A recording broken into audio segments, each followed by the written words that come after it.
Thank you to Nadine from 1199. Thank you to Candace from 32BJ. Thank you to the rank and file union members who have joined us this morning.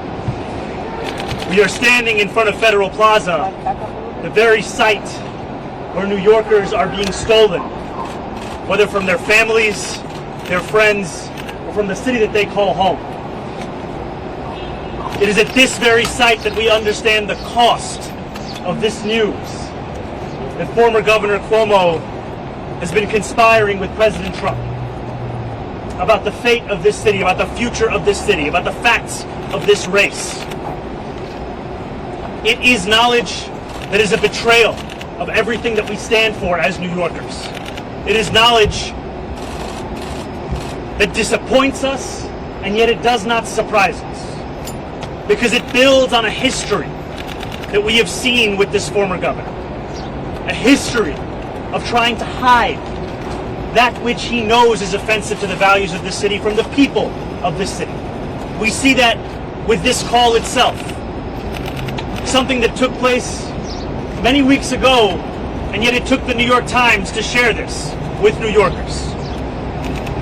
We know that this former governor has very little regard, whether it be for the Democratic Party, the democratic process, or for Democrats themselves, because he would rather look past having been beaten by close to 13 points by a campaign that amassed more votes than any Democratic primary winner in New York City history, to the extent that he would actually have a conversation with the very president who is stealing food from the hungry, who is throwing New Yorkers and Americans from coast to coast off of their health care, and doing so all in service of yet another significant wealth transfer between those who do not have enough in their pocket to those who have more than they know what to do with.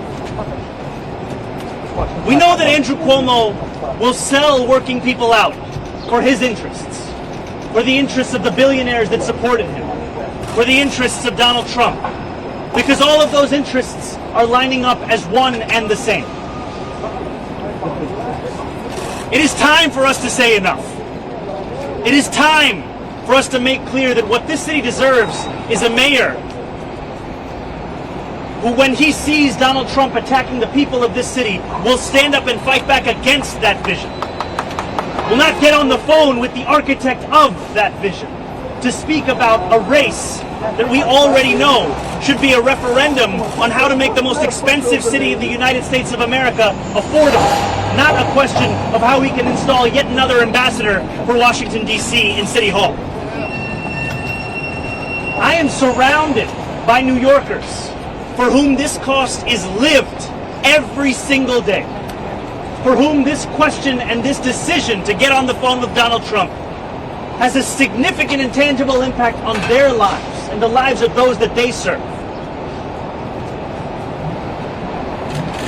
And as we stand here at Federal Plaza, I do so knowing that it is just blocks from here where I got my citizenship, where I was sworn in as an American in this city that I was raised in, and knowing that if Donald Trump is to act upon his threats to denaturalize me, it will likely take place right at this plaza. The job of mayor is not to audition to be the jester for a want-to-be king. It is to be the person that stands up for the values of this city, for the fabric of this city, and for the people of this city. And that is what I am running to do. I am so thankful to have been joined by such incredible leaders in organized labor. And I would like to begin by calling up Nadine Williamson from 1199 to share more with us as to the cost of this kind of a decision. Good morning, everyone. My name is Nadine Williamson. I am Senior Executive Vice President of 1199 SEIU, and I am here on behalf of Yvonne Armstrong and Veronica Turner-Biggs, proudly representing 400,000 healthcare workers who keep this city alive, literally keep this city alive. And today, we are not here to whisper, we are here to roar. Let's be clear, we're putting the full muscle of the largest union in New York behind Zohran Mamdani, a candidate who didn't just enter this race, he ignited it. His campaign hasn't just caught fire, it's become a full-blown movement, a movement of workers, immigrants, nurses, techs, and janitors. We live in the richest city, in the richest country in the world.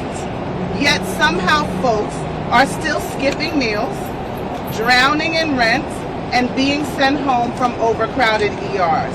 Make it make sense. That's why Zohran's vision matters.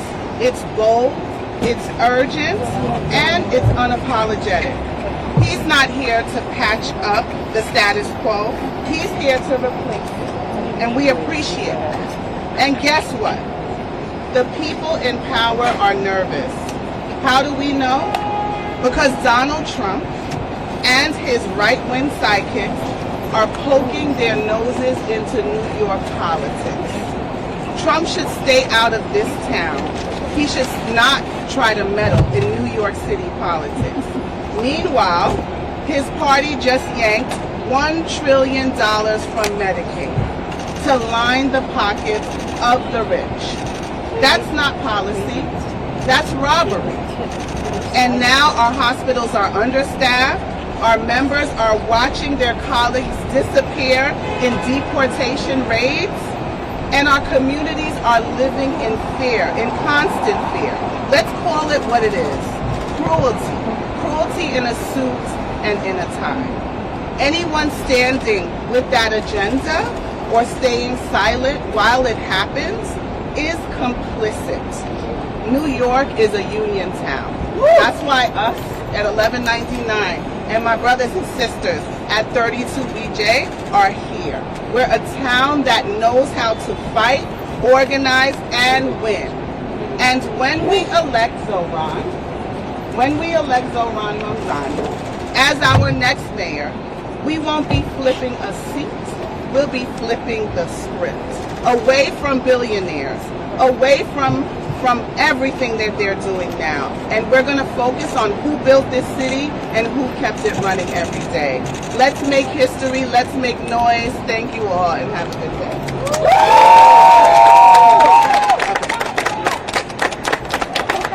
Thank you so much. Can we hear it for 1199 and Nadine? Before we move to our next speaker, I also want to recognize NYC, the incredible members that we have here, and so many of the nurses that keep New Yorkers safe and alive every single day. And with that, I'm going to pass it over to a dear friend and a leader in our labor movement, Candace from 32BJ.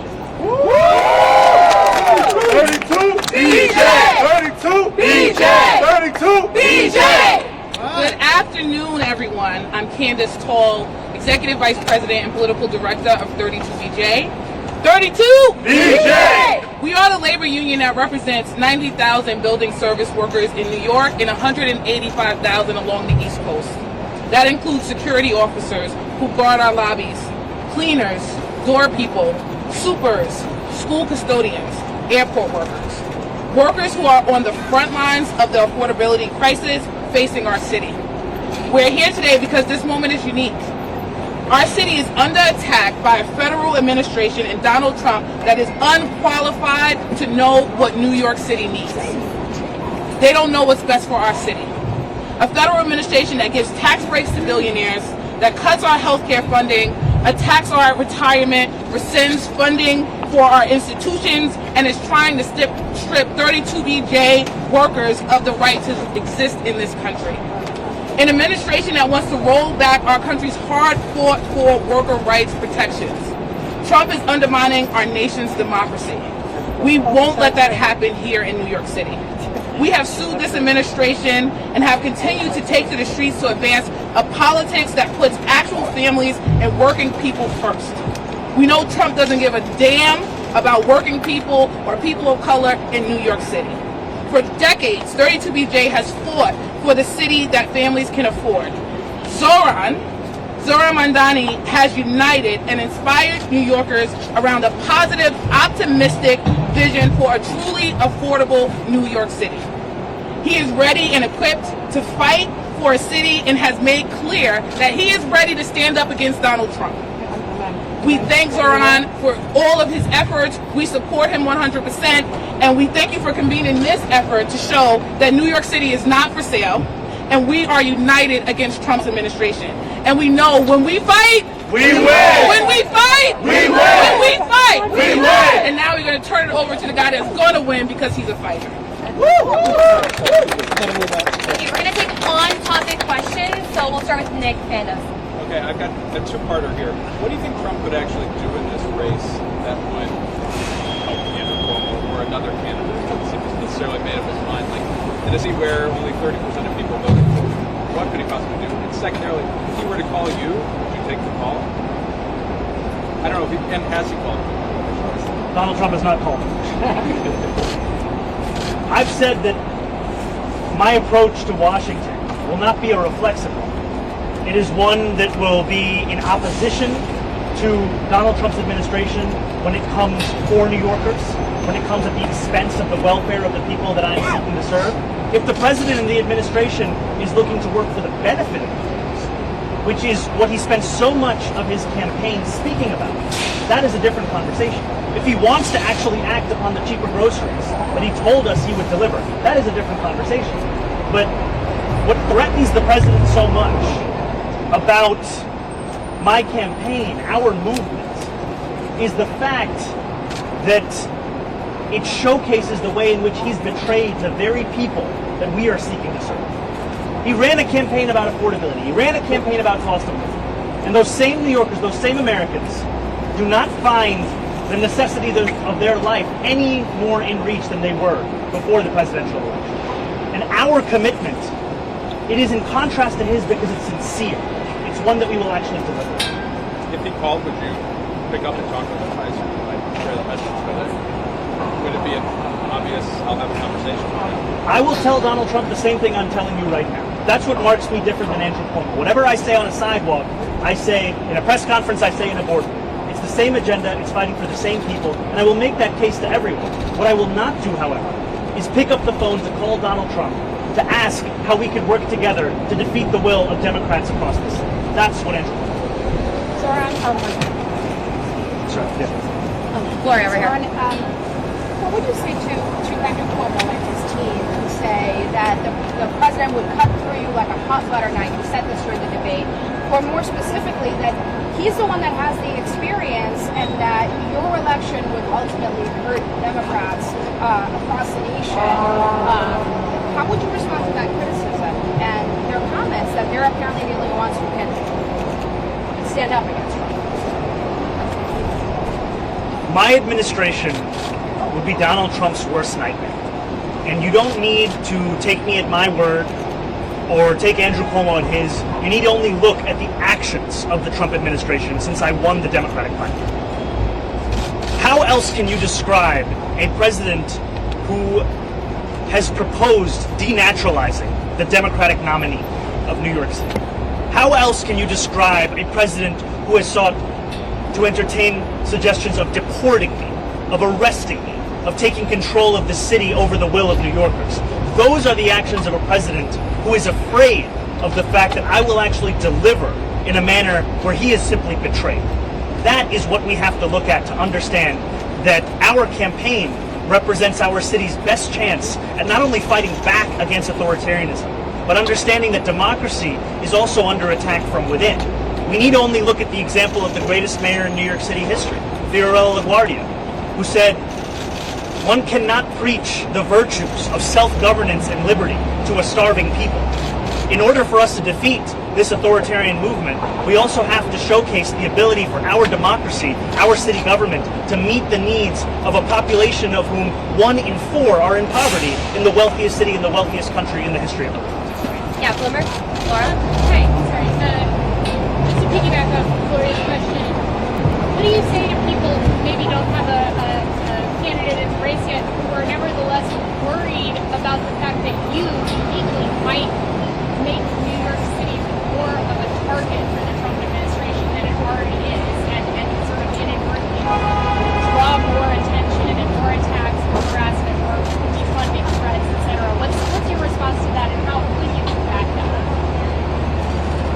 We have seen over the course of this current mayoral administration an example of what New Yorkers can win through a policy of collaboration and cowardice.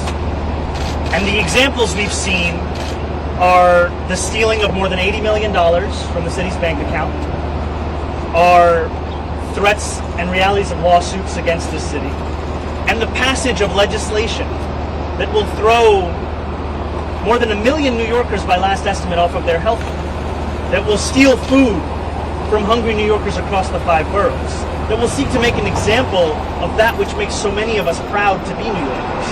And we know that the most effective way to take on Donald Trump is not through that cowardice, is not through that collaboration, it is through courage and conviction.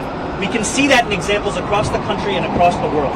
We need only follow that lead and showcase the ability for us to stand up for the very things that we say that we believe in.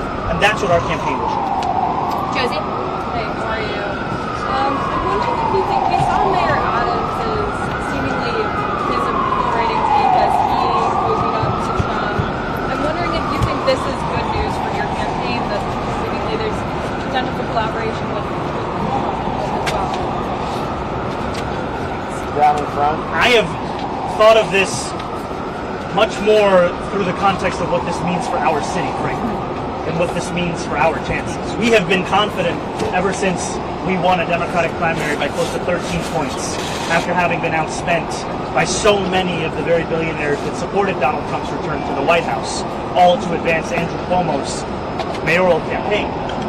What we are seeing in this moment is an attempt to bring us back to the politics of the past, the politics that, as you've noted, New Yorkers have rejected time and again.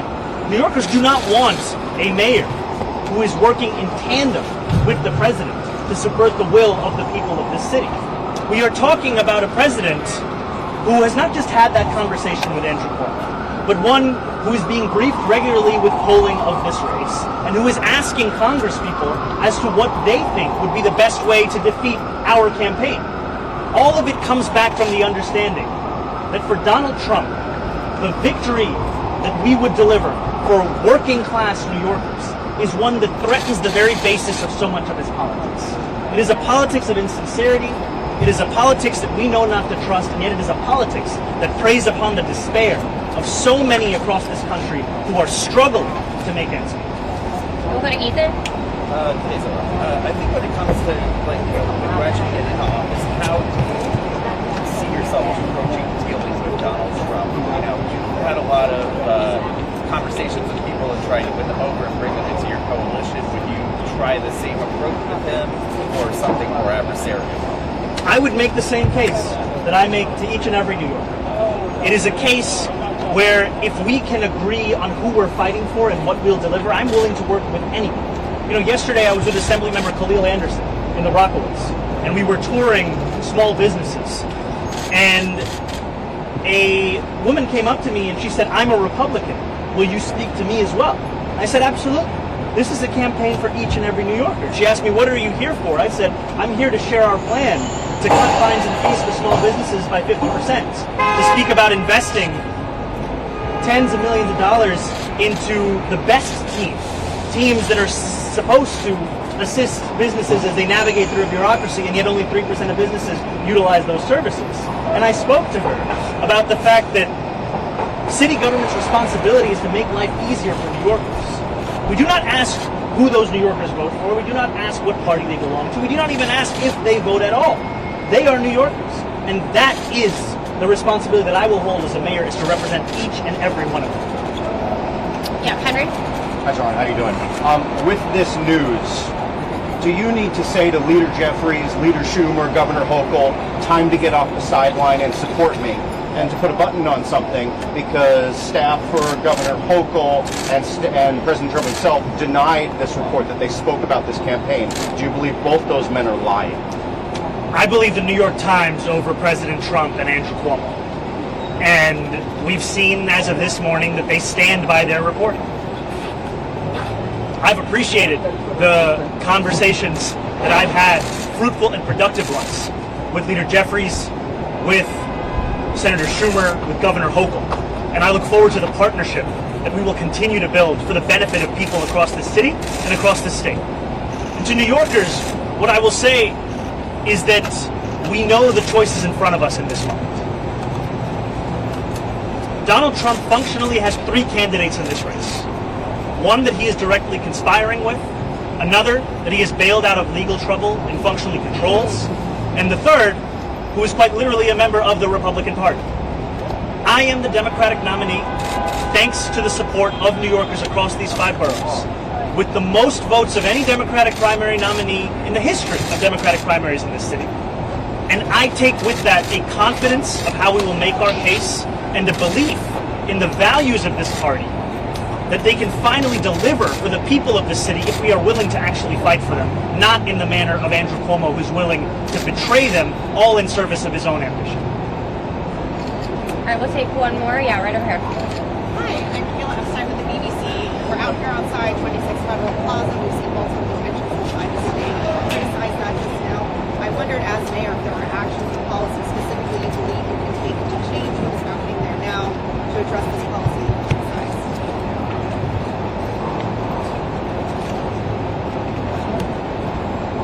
We are standing at the site where New Yorkers have come for regular routine check-ins, thinking it's just another that they have to go through, not knowing that they will not see their family.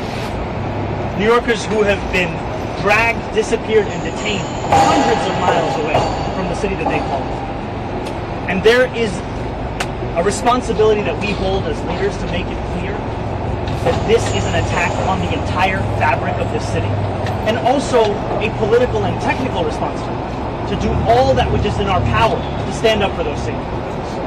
I have spoken about my commitment to hire 200 additional lawyers to ensure that the law department is at the same staffing levels it was at pre-pandemic, to create pay parity for those lawyers across city agencies so that no longer do we face the same retention crisis, to build upon the steps we're taking to provide legal representation for New Yorkers in deportation proceedings, because we know that by the mere act of providing legal representation, that New Yorker's chance of going home to their family increases 11-fold.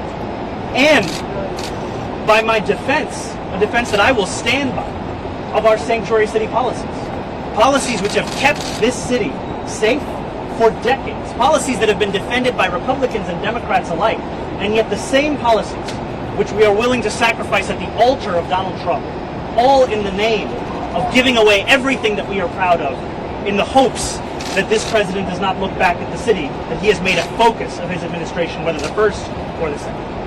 Thank you guys so much. Show me what democracy looks like! This is what democracy looks like! Show me what democracy looks like! This is what democracy looks like! Show me what democracy looks like! This is what democracy looks like! When we fight, We win!